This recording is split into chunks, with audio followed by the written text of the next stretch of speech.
बंधुओं बहनें, भारतवर्ष का गुलामी का मुख्य कारण पर चिंतन करने की ज़रूरत है। आखिर जिस देश के पास इतना समृद्ध इतिहास हो, साहित्य हो, वेद ऐसा वैज्ञानिक ग्रंथ हो और जिसके प्रभाव से भारत पूरे विश्व में मार्गदर्शन का कार्य किया था, भारत विश्व गुरु कहलाता था, क्या कारण हुआ कि भारतवर्ष सदियों तक गुलाम रहा, प्रतंत्र रहा? यह एक चिंतन का विषय है। भगवान कृष्ण श्री अर्जुन जी को उपदेश देते समय महाभारत के युद्ध के समय कुरुक्षेत्र के मैदान में कई तथ्यों को स्पष्ट बताए और यह भी बताए कि अगर व्यक्ति नास्तिक हो जाता है तो उसका क्या प्रभाव होता है। श्रीमद् भागवत गीता के अंतिम अध्याय में नास्तिकता पर व्यापक विचार भगवान द्वारा प्रस्तुत किया गया है। कहा गया है जो नास्तिक होता है वह अपने आप को समाप्त कर देता है। भारतवर्ष में आज से लगभग 2000 वर्ष पूर्व जब तर्क का बहुत बड़ा प्रभाव था, लोग आपस में काफ़ी तर्क करते थे, तो उस समय नास्तिकता फैल गया था। उस समय एक ऐसे भी व्यक्ति हुए जिनको लोगों ने ऋषि कहा, महर्षि चार्वाक, जिन्होंने कहा ऋणम कृत्वा घृतम पिबेत यावत जीवत सुखम जीवेत। कर्जा करके घी पियो, जैसे भी रहो सुख से रहो। भौतिकवादी एवं नास्तिकता के कारण देश में आपस में ही एक जनयुद्ध की स्थिति निर्माण हो गया। तीर्थों में ताला लगने लगा। वैसे समय में जगद्गुरु शंकराचार्य जी का अवतार हुआ और उन्होंने अपने बुद्धि बल से, ईश्वरीय कृपा से कई विद्वानों को प्रभावित किए। उनके साथ वार्तालाप करके और पुनः 4 स्थानों पर उन्होंने जो मंदिर का स्थापना किया, जो आज 4 शंकराचार्य हैं। लेकिन देश में इतना विसंगति उत्पन्न हो गया था, एक ओर नास्तिकता थी, दूसरे ओर साहित्य से लोग काफ़ी दूर चले गए थे। अगर साहित्य से दूर नहीं जाते तो फिर गौतम बुद्ध जी को बाल अवस्था में या जो अवस्था में ये सोचने की आवश्यकता क्यों पड़ती कि व्यक्ति जवान क्यों होता है, व्यक्ति बूढ़ा क्यों होता है, व्यक्ति का मृत्यु क्यों होता है। ऐसे सोचते हुए संन्यास लेकर के वो गया के निकट पहुँचे और वहाँ तपस्या किया और वहाँ उनको ज्ञान हुआ। यह सोचने की बात है, चिंतन करने की बात है। गया धर्मारण्य क्षेत्र पड़ता है, वहाँ तपस्या के क्रम में उन्हें कई विद्वान लोग मिले होंगे, कई ग्रंथ को उन्होंने पढ़ा होगा। जो बात वो सोच रहे थे वो सारा चीज़ का निराकरण तो वेद में है ही। और तब जाकर के उनको आत्मज्ञान हुआ और उन्होंने उपदेश देना शुरू किया। तो इस प्रकार देश को सही रास्ता मिलना चाहिए। लोगों को साहित्य के आधार पर अपना धार्मिक साहित्य है, वेद है, उपनिषद है, पुराण है, उसको लोग भूल गए थे और छोटे छोटे राजा आपस में युद्ध ही कर रहे थे। पृथ्वीराज के समय को अगर आप ध्यान में देखें तो उस समय एक अल्लाह उदल जो पृथ्वीराज से ही युद्ध किए थे, जो उत्तर भारत में काफी लोकप्रिय हुए। स्वयं पृथ्वीराज बहुत वीर थे, इसमें कोई दो मत नहीं, लेकिन जिस प्रकार से उन्होंने स्वयंवर में अपने ही रिश्तेदार की कन्या को ले आए, छल करके, एक राष्ट्र महापुरुष के लिए अच्छा उचित नहीं कहलाता है। आज सिंध प्रांत जो आज लगभग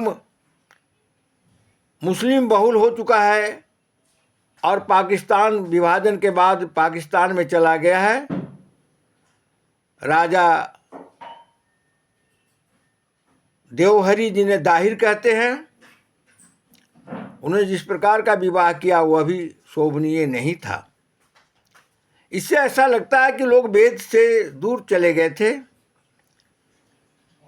अपने साहित्य से दूर चले गए थे, और वैसे समय में जब आक्रमणकारी आए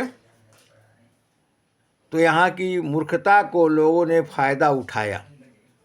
एक और तलवार से इलाके को जीत रहे थे और दूसरे उनके साथ आने वाले जो उनके सूफी लोग थे, वो जगह जगह दरगाह बनाकर बैठ करके जनता को प्रभावित कर रहे थे, जिसमें एक अजमेर भी है, जहाँ पृथ्वीराज का बनाया हुआ मंदिर था, आज वहाँ दरगाह बना हुआ है, जहाँ मुस्लिम तो जाते ही हैं, हिंदू भी कहीं बहुत बड़ी मात्रा में जाते हैं, और भारत सरकार भी वहाँ अपना चादर चढ़ाती है। ये सोचने के लिए विवश कर देता है कि यदि देश अपने राष्ट्र को समझने के लिए समझने के साथ साथ अपने वेद को अध्ययन करता, घर घर में वेद का जो प्रचार होता, तो शायद ऐसी दुर्गति स्थिति नहीं आती। 15 अगस्त 1947 को विभाजन के साथ साथ देश को खंडित आज़ादी मिली, लेकिन आज भी एक कार्य अधूरा है। काफ़ी दिनों तो कांग्रेस शासन में रहा,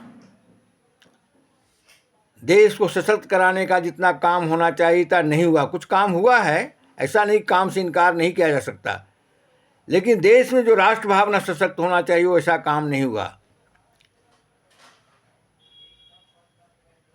सन 2014 से भारतीय जनता पार्टी केंद्र के शासन में है, उसके पहले भी माननीय वाजपेयी जी रहे हैं, अच्छे कार्य कई हो रहे हैं, देश को समृद्ध करने का प्रयास चल रहा है। देश आज 5वां पायदान पर विकास का खड़ा है। यह पहला अवसर देखा गया कि देश विश्व के सर्वशक्तिमान देशों से क्या आगे भी नहीं झुका, आगे बढ़ा। लेकिन ज़रूरत इस बात की है कि हमारे जो धर्म ग्रंथ हैं, साहित्य हैं, वह घर घर तक पहुँचे। सरकार को यह कार्य करने की ज़रूरत है। वैसे लोग जो इस कार्य को करना चाहते हैं उनको प्रेरित करने की ज़रूरत है। तकनीकी के साथ साथ जो आधुनिक तकनीकी है, निश्चय उसको प्रचार प्रसार होना चाहिए, लेकिन हमारा जो प्राचीन तकनीकी है उसका भी लगातार प्रचार प्रसार होना चाहिए। गांव और शहरों को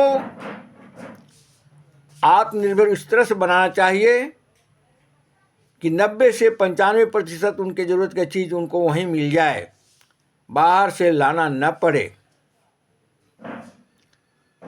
गांव को बाजार न बनने देना चाहिए, नगरों को बाजार बनना ही चाहिए, लेकिन विकसित बाजार बनना चाहिए, जहाँ कई लघु उद्योग से बड़े उद्योग तक होना चाहिए। केवल बड़ी बड़ी कंपनियों का, चाहे वो विदेशी हों या स्वदेशी हों, उनको आमंत्रित करके उनके पूंजी बढ़ाने पर ध्यान न दे करके छोटे छोटे कंपनियों को आगे बढ़ाने की ज़रूरत है। सरकार ने जो स्टार्टअप शुरू किया यह स्वागत योग्य है, लेकिन संघ जो कार्य कर रहा है, राष्ट्रीय स्वयंसेवक संघ, जो प्रातः शाखा लगती है, शाम शाखा लगती है, राष्ट्र भावना से लोग प्रेरित होते हैं, इस कार्य को और आगे बढ़ाने की ज़रूरत है। यह काम केवल संघ का नहीं है, यह काम पूरे हिंदू समाज का है, और इसके साथ साथ सरकार में बैठे लोगों का भी है। आज जो लोग सरकार में बैठे हैं, वैसे कार्यकर्ताओं पर उन्हें ध्यान देने की ज़रूरत है, जो समर्पित होकर के ये कार्य लगातार कर रहे हैं। उनके सामने जो कई समस्याएं हैं, उसको समाधान करने की भी ज़रूरत है। और भारत में सशक्त जन समुदाय को और सशक्त बनाने की ज़रूरत है। साथ साथ बांग्लादेश और पाकिस्तान पर यह दबाव देने की ज़रूरत है कि यदि तुम चाहते हो